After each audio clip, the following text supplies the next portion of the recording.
Hey everyone, welcome to Locked On Lakers for Thursday. Brian Kamenetsky, Andy Kamenetsky. The future looks bright for the Lakers, according to ESPN, and it's due to one guy. That's next.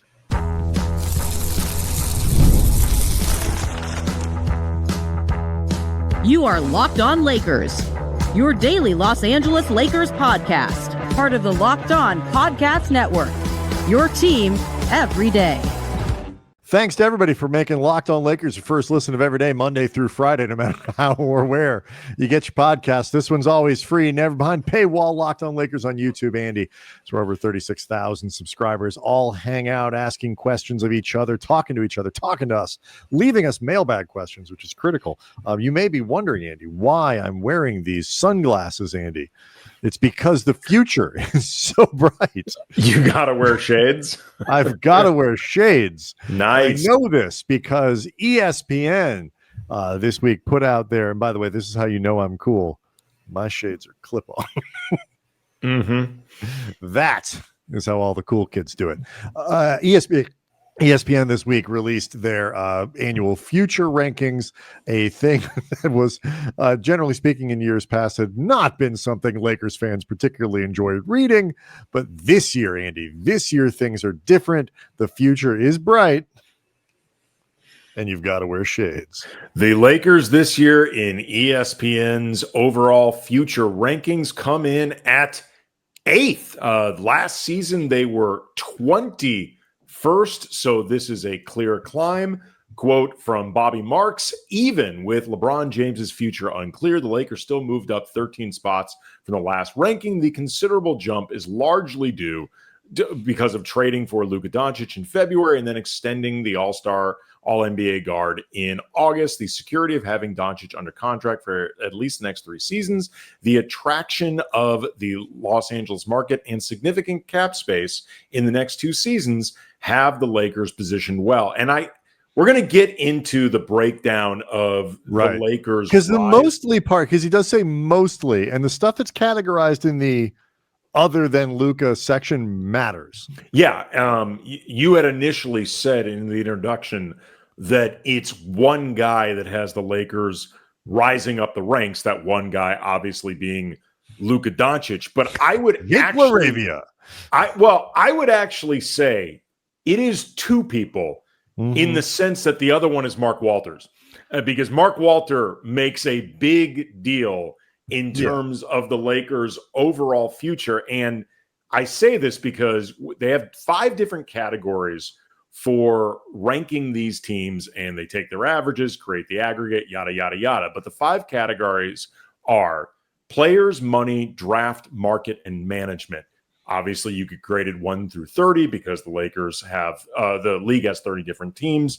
The Lakers have players at 9, and obviously that is a massive Luka Doncic reflection, unless you really love the potential future with Austin Reeves or believe in a big bounce back for Dalton Connect, or really do love what you saw from Bronny in the Summer League. But otherwise, it is, I'd say, 90-ish% Luka, 10%-ish everyone else. Divide the rest of that pie however you want. Money comes in at 6. Money last year was at 20. And that's that stuff is important, and I want to make sure that let me round out the rest. Draft, as far as draft equity, draft picks, etc. 23. Market number 1, and management 17. The top 10, by the way, just rounding that out, because in and of itself I find this interesting. OKC number 1, Houston 2, the Knicks 3, the Cavs 4, the Clippers 5. I have thoughts. Golden State 6. I also have thoughts. 7, Orlando. 8, the Lakers. 9, Denver. 10, the Spurs. So, yeah, we'll break some of those other categories down because, like I said, I do think they matter. I'm not going back and redoing the open, but still, nonetheless, they matter. But, I mean, it really does begin with Luka because the context, everything about like, the Lakers were a good team with Anthony Davis and LeBron James. Like, they won a lot of games. They, very recently went to the Western Conference Finals. Like they were very good, but they were a team with a future that was, to say the least, challenging. The idea of how you build a team around a 40-year-old and an injury-prone guy on the back end of his prime, it is tricky. Like, you have this constant need of, like, you got to go all in because, like, but like it's not quite good. Like, you are sort of capped in your talent. You're boxed in with what you can do. And the Lakers had in front of them a very, very difficult proposition of how they were going to both improve the team now to make it good enough to win something, but also set themselves up meaningfully for a post-LeBron future, and that they didn't even know when was going to begin. Still don't. Right, but well, no, they actually do know the answer. The answer is now. The post-LeBron future, even with LeBron on the team, is actually now, because you have a path that is evident and clear, regardless of for how much longer LeBron is on this team, the remainder of this season, one more season, two more seasons, whatever. You know what the future beyond LeBron is going to be and what you want to do with it. Yeah. During Luka's introductory press conference, I asked Rob Pelinka, like, beyond a guy of Luka's talent and just, the sheer basketball, what does it mean to just have a path, like a clear path for you as a general manager looking to map out what you want for the next 5 years? And his answer was everything. He's like, it means everything to me. Yeah, I mean, it's a good way of looking at it. So, I mean, I take your point. I think it makes a lot of sense. So they went from this situation that was incredibly challenging to try to game out, because then you'd have to figure out, like, you got to get another star around AD because he would need that. And, like, how do you do it? Where do you go? Like, and then who is that center going to be to make Anthony Davis happy? you just have this gift handed to you, not just like, oh, the Lakers got gifted a star, because they didn't just get gifted a star. They got gifted a top. We'll just, we'll use the lowest possible top 5 player in his prime. So you don't have just entering his prime, just entering it. So you don't have, like, these issues of what the Clippers had to deal with of, like, okay, you've got Kawhi. What do you do? Do we keep Kawhi? Do we not keep Kawhi? And I mean, there's a lot going on there, but, like, table that for a second. And then, like, well, we can get Paul George. Let's go get Paul George. And, like, we've got James Harden, who's played well, like, but you get into these cycles, the Sixers with Joel Embiid, and then they go get Paul George, which, I'll be honest, we all knew it was a bad idea. But, like, you sometimes as an NBA franchise feel forced because you need the stars. The stars are hard to come by. And we had a conversation about this a couple weeks ago, I think it was, where the problem with these stars is you really don't get to choose which one you want. You just have to take the one that's available, and they're often imperfect. Every team in the league would be like, God, if I could just pick a star, I'd take Nikola Jokic or, like, Shea or Luka. But then you'd laugh and be like, well, obviously you would, but or Wemby. You can't. Right, or Wemby. You can't have Luka Doncic, though, if you're trying to rebuild your team. He's not available. Lo and behold, Andy. So it's just the reset that this gave the Lakers that's reflected in these rankings just cannot be overstated. It's, again, the Lakers now have a path moving forward that helps them, for example, offset the fact that draft, they came in at 23, which might even feel generous, given their lack of immediate control with a lot of their picks. There's, a few that are promised. They if you're thinking of draft picks in terms of trade equity, as in addition to young players, and quite frankly, that is the way the Lakers often think of their draft picks. Yeah. They don't have as much control over them right now as they would need. issues with management and decision making, which I do want to talk about later in the show, just because in particular compared to the Clippers and the Warriors and their overall ranking ahead of the Lakers, but also in particular categories that put them ahead of the Lakers, I find curious. But so much of what you need to do as a team in order to put yourself on a path that is even realistically great, much less championship potential, you have to have that superstar. Like, you just do. Like, it is there's no question. It is a star-driven talent league, and the Lakers have that guy. And it provides a lot of, you don't have all the answers, but you still have clarity. And that clarity is so important. Let's keep breaking some of these things down, because where else this plays out in these future rankings is key. You mentioned Mark Walter. He plays into this. And I think I know where you're going with some of these questions about management scores. So we'll break all of that down next. Locked on Lakers is brought to you by Monarch Money. And there are a lot of people out there who cannot name all of their financial accounts or even what they're worth. Talking 401ks, properties, investments. And if you don't have the full picture, you can end up leaving money on the table. That's why Monarch Money exists. It's an all-in-one personal finance tool that brings your entire financial life together in a clean, easy-to-use interface on your laptop or on your phone. You can link all of your accounts together in minutes, see data visuals, smart characterization of your spending without ever touching a spreadsheet. You get back in control. And this is really important. Like, my daughter, for example, just started high school.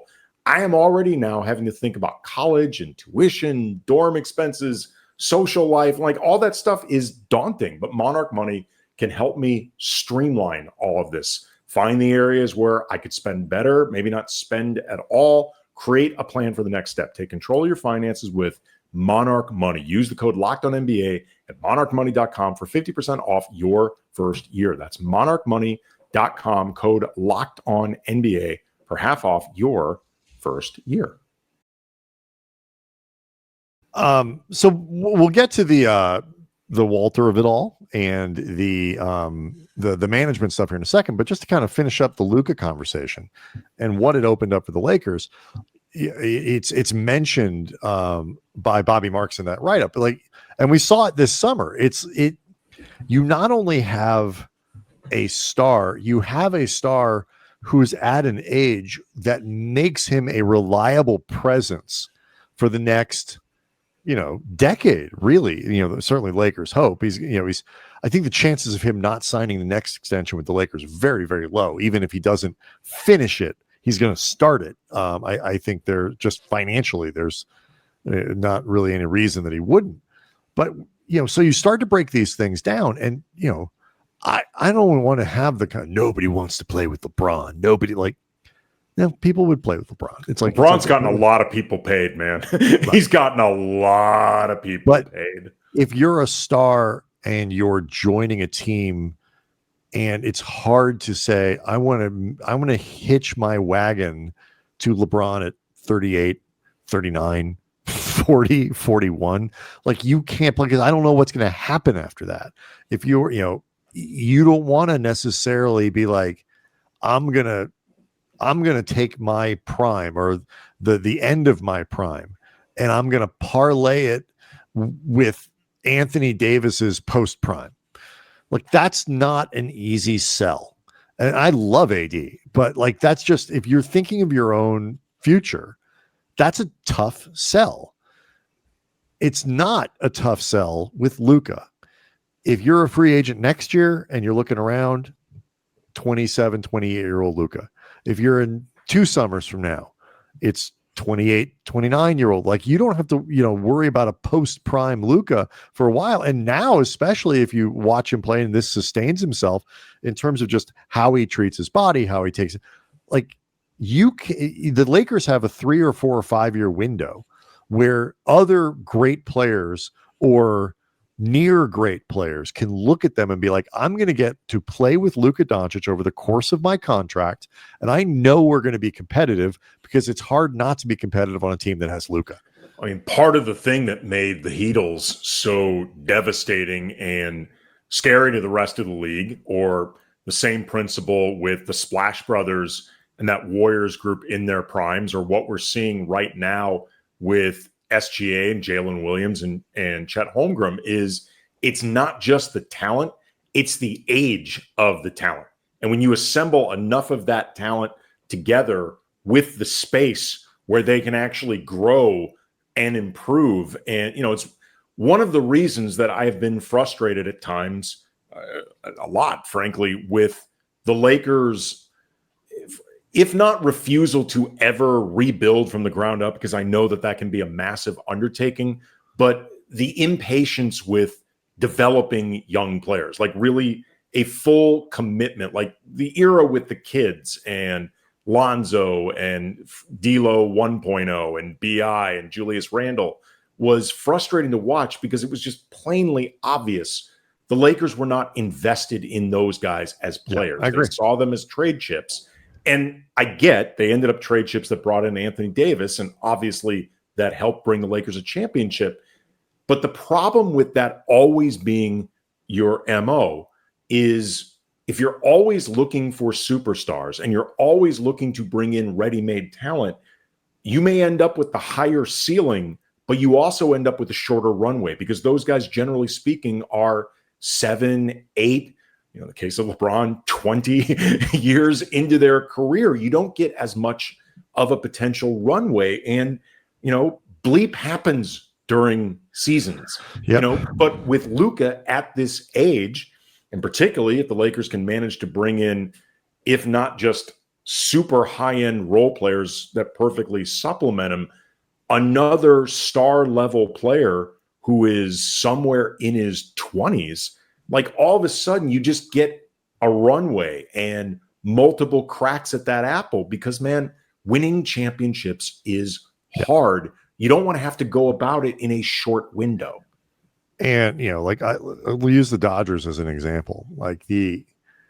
First of all, I think, side note, them winning last year and Shohei's first year makes it like all you can do, it takes a lot of pressure off, but all you can do is put together as much talent as you can and hope it works and give yourself like the best possible chance. The Dodgers have put themselves in a position where every year, if they play to their potential, they've got a chance to win the World Series. They're not going to win the World Series every year because it's hard and things go wrong and, guys just don't quite play, or another team rises up, weird stuff happens, whatever. All you can do is put yourself in position to do it.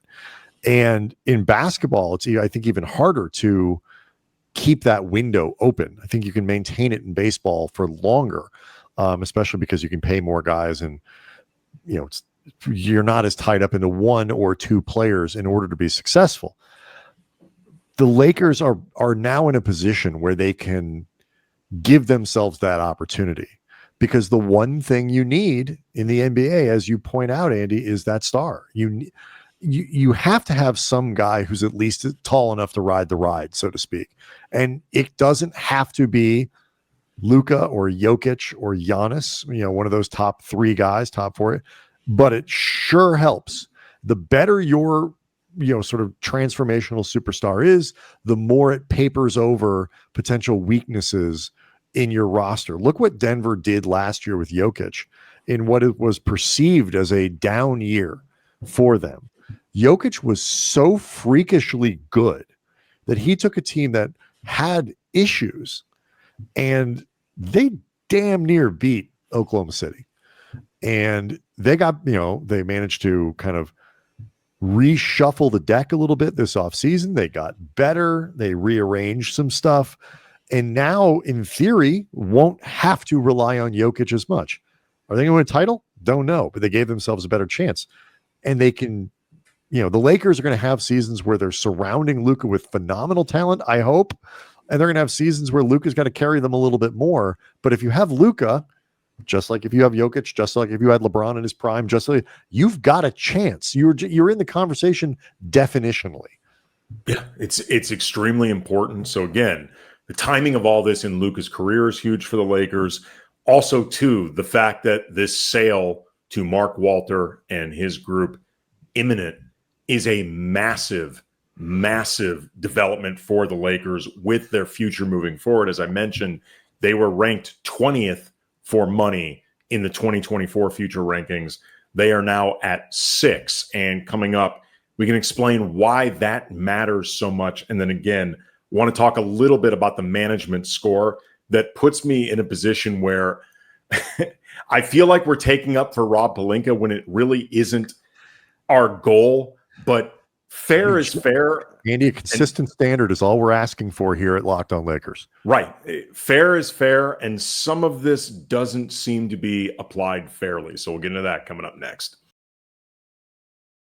Locked On Lakers is brought to you by Open Phone. And think about this. When you're running a business, every missed call is money left on the table. Like, when was the last time you had some type of service emergency and the first person or company that you called didn't answer and you just sat around waiting for them to call you back? That's not what people do. You call someone else. That's why you need Open Phone, the #1 business phone system designed to streamline and scale your customer communications all through an app on your phone or computer. And you don't have to carry 2 phones. It's great. With Open Phone, you can manage business calls and texts all from one app, whether at your desk or on the go. There's a shared inbox so your team can jump into any conversation without missing a beat. There's an AI agent handling after-hours calls, answering common questions, capturing leads, so you never miss a customer. Open Phone is offering our listeners 20% off their first 6 months at openphone.com/lockedonnba. That's openphone.com/lockedonnba. And if you're switching from another service,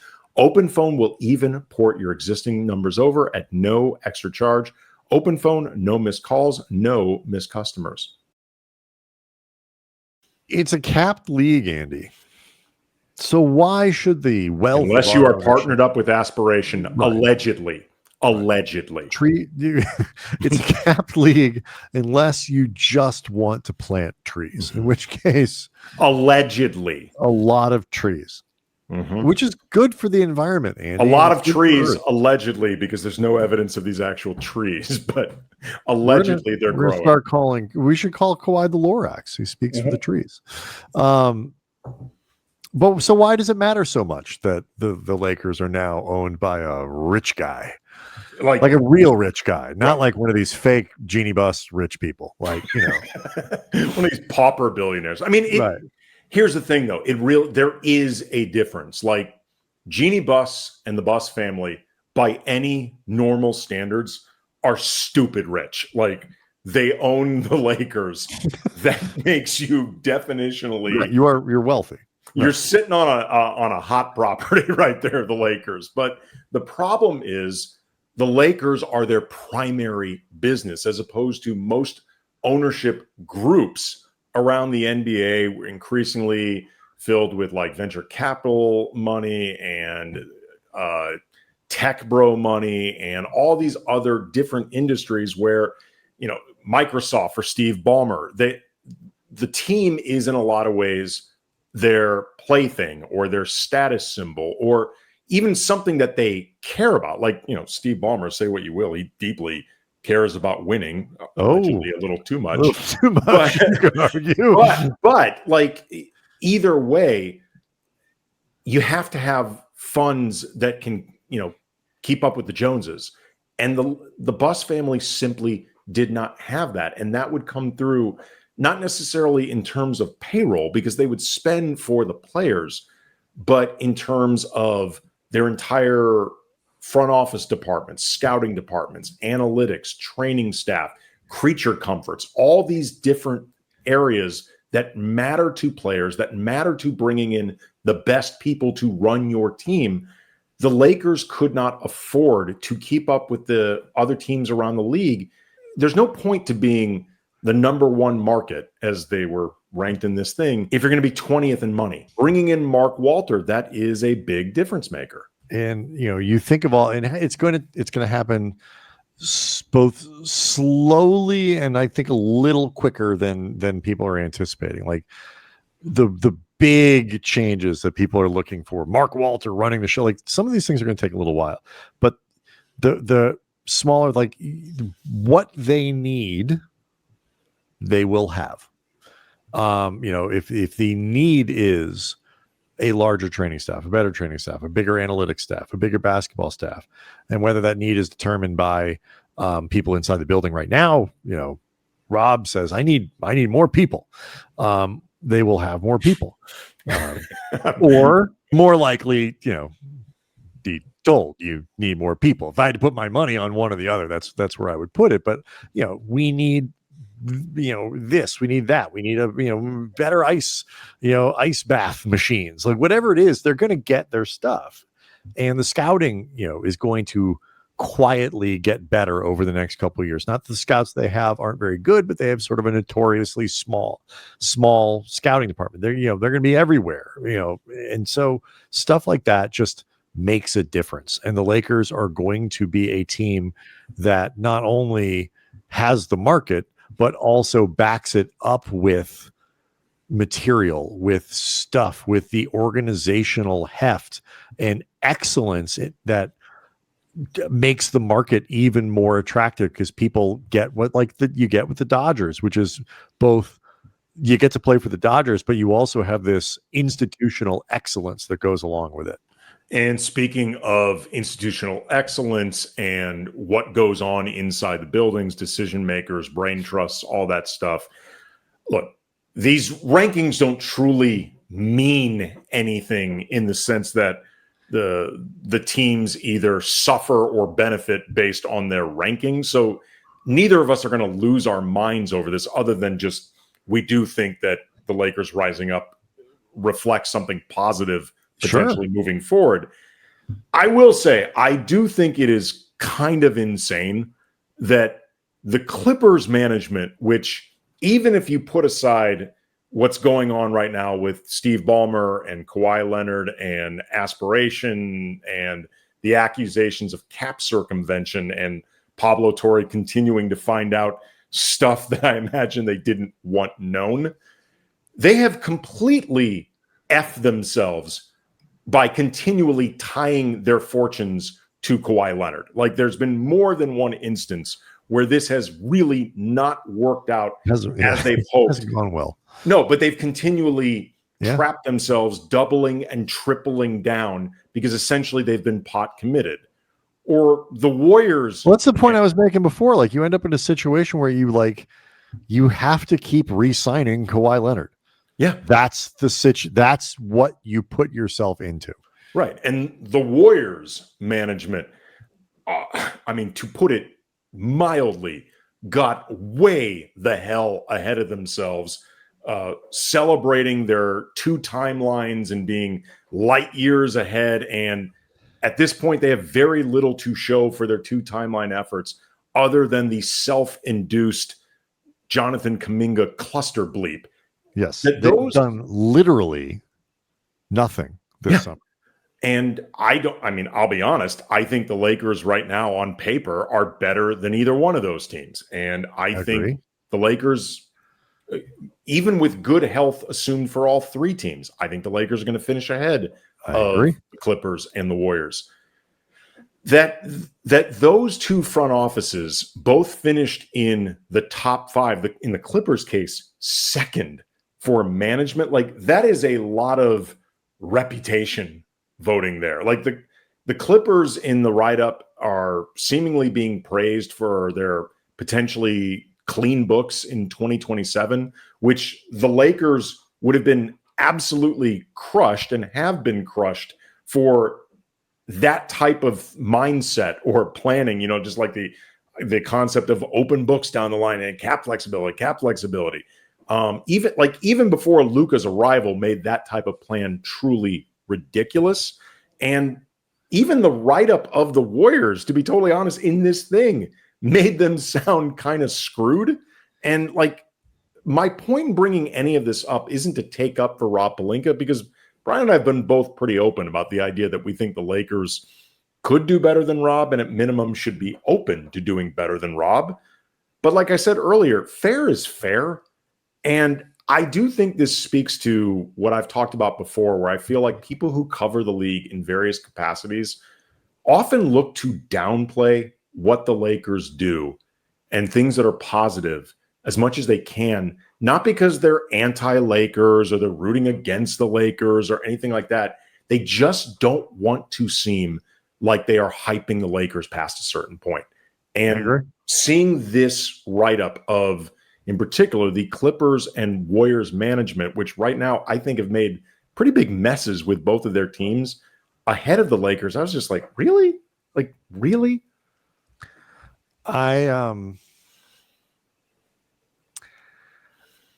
There is also, I think, it happens with players. The example I always like to use, and I think a lot of everydayers, especially everydayers who go back to our, you go back further in our, 15 years or whatever of Lakers podcasting. I always like to point to the example of D'Angelo Russell and Emmanuel Mudiay. D'Lo came in, had a really rough first 2-3 weeks.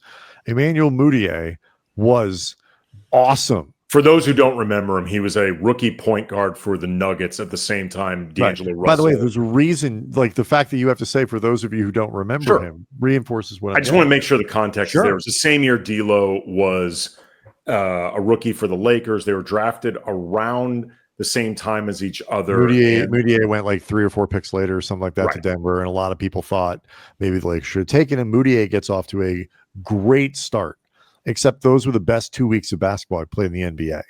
But for about 6 months, Emmanuel Mudiay was the hot prospect, and look at what Denver did. And D'Angelo Russell sucked, and he was a bust.